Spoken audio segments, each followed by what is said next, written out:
This week, the Putin legacy. As Vladimir Putin prepares to hand the presidency of Russia to his chosen successor, we look at the controversial stamp he leaves on his country. My talk with a vocal critic about the cautionary tale of Mikhail Khodorkovsky, the billionaire who crossed Putin and became a Siberian prisoner. And our correspondent, Alexandra Shatska, on Putin's rewriting of the Soviet past to suit an authoritarian future.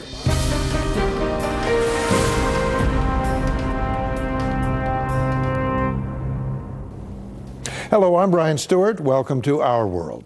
On March 2nd, Russians go to the polls to choose a new president to replace Vladimir Putin after 8 years in the job. In the West, observers are reluctant to call this an election, so suspect is the process. The Kremlin has put forward a candidate, Dmitry Medvedev, who will undoubtedly become the next president.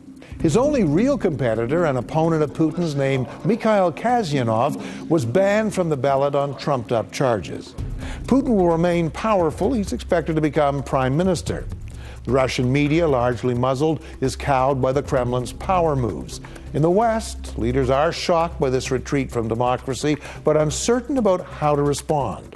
One vocal critic, though, is a Canadian lawyer named Robert Amsterdam. He's been tied to Russia ever since he became a lawyer for Mikhail Khodorkovsky. He's the famous Russian tycoon who ended up in a Siberian jail after crossing Putin in 2003.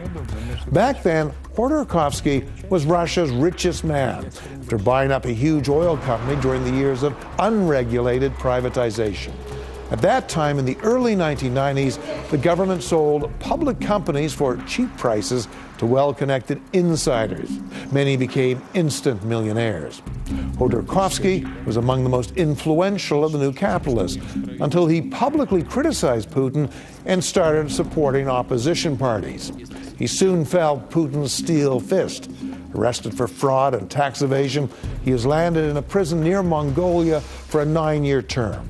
This may stretch longer. Shades of the old gulag.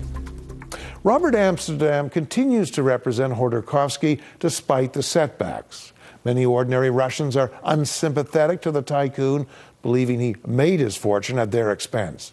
But Amsterdam is adamant that Khodorkovsky's fate illustrates the brutality of the Putin regime. Here's my interview with Amsterdam. Robert Amsterdam, welcome to Our World. Nice to see you.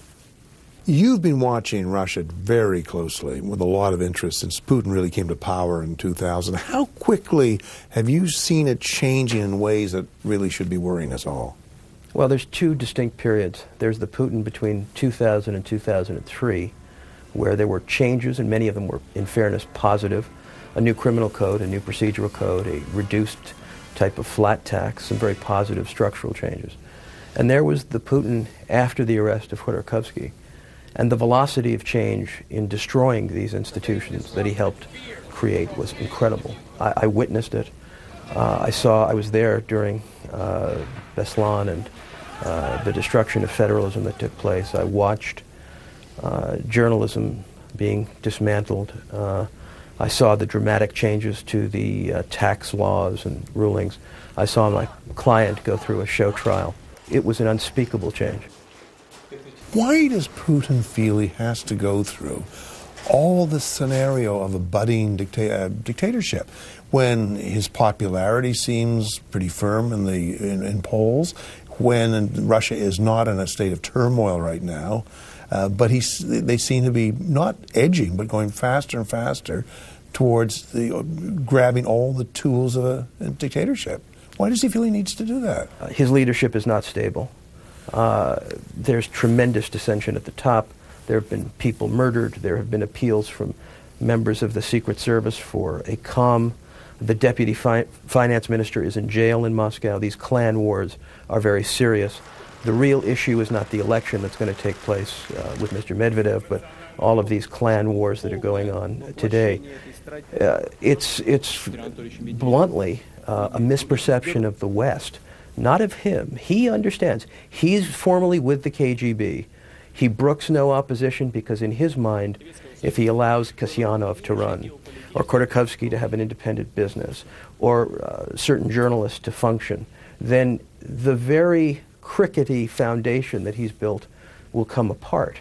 Russia is built today under Putin on an intense vertical of power and a massive level of corruption. Tell us then about the coming election. Is it nothing but a Potemkin village affair, a farce? I think it's so important that we not call it an election. A friend of mine was a journalist who was murdered. Her name was Anna Politkovskaya. Sure. And what she used to beg me to do was just not let Mr. Putin steal from the Russian people language. Don't call him a Democrat. Don't call a farce an election. Don't call an attack by Putin on corruption as anything other than it was, which is essentially a falsehood. You need to speak the truth. This has nothing to do with an election. The only possible opposition that had survived the fact that the state controls the press and uses the administrative power of the state to destroy opposition was Kasyanov. And Kasyanov was just denied the right, after he got 2 million signatures, to participate. So let's not even call it an election. Why does the Russian population seem to be taking this so almost lackadaisically? A move towards dictatorship that seems to play into the old stereotype of the Russian people needing and wanting and thirsting after a strong leader. Why is the public not more upset by this? Because the public feels tremendously let down by us in the West. Their situation deteriorated tragically in the 90s. We stood by. We took advantage of their situation. We expanded NATO to their borders. This is their perception. And we don't respect Russia when it's not strong. And in fairness to those who take that view, looked at objectively, I have some sympathy for it. So I think we need to look at ourselves as well as the Russian people. Let's turn to your client, who surely must be one of the most famous inmates in the world, Mikhail Khodorkovsky. It's an intriguing case. Here was a billionaire, an oligarch, who begins to fund, it seems, democracy in Russia, and that leads, assumingly, to his downfall, though perhaps the Kremlin will argue otherwise. Tell us about his case and why those of us in the West who try and follow such things should really care that much. He believed very clearly that the coming danger to Russia was the Secret Service, the KGB types, like Mr. Putin, who were going to essentially pull Russia away from the free market, both of ideas and business. That's why he was jailed. Is this an area where Western media and Western human rights groups should start effectively taking this very public? Absolutely.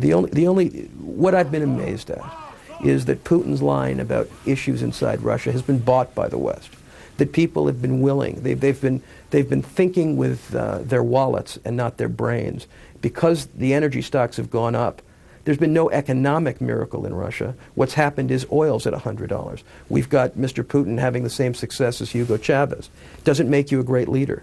The bottom line is we are all invested in Russia's future. We all need to care, and we all need to do a heck of a lot more than staying silent and allowing our corporate leaders to go there and essentially support an autocrat.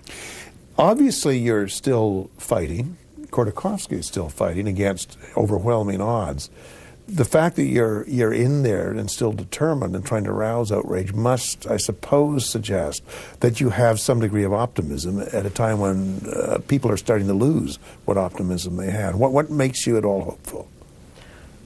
I know how anarchic the present situation in Russia is. That's number one.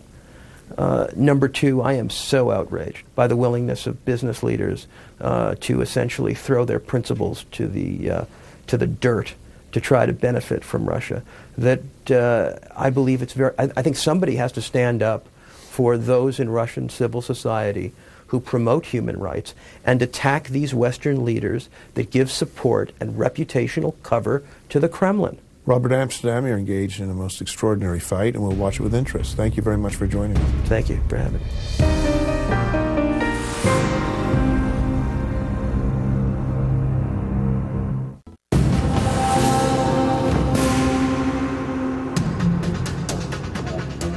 Welcome back. Vladimir Putin's legacy will be having attempted to restore some of the power and prestige of Russia, lost when the Soviet Union was dissolved in the 1990s. In that he was successful largely because of an oil boom that brought some prosperity and renewed influence to an impoverished country. But Putin, a product of former communist and KGB networks, has clear ideas about what was good about the past.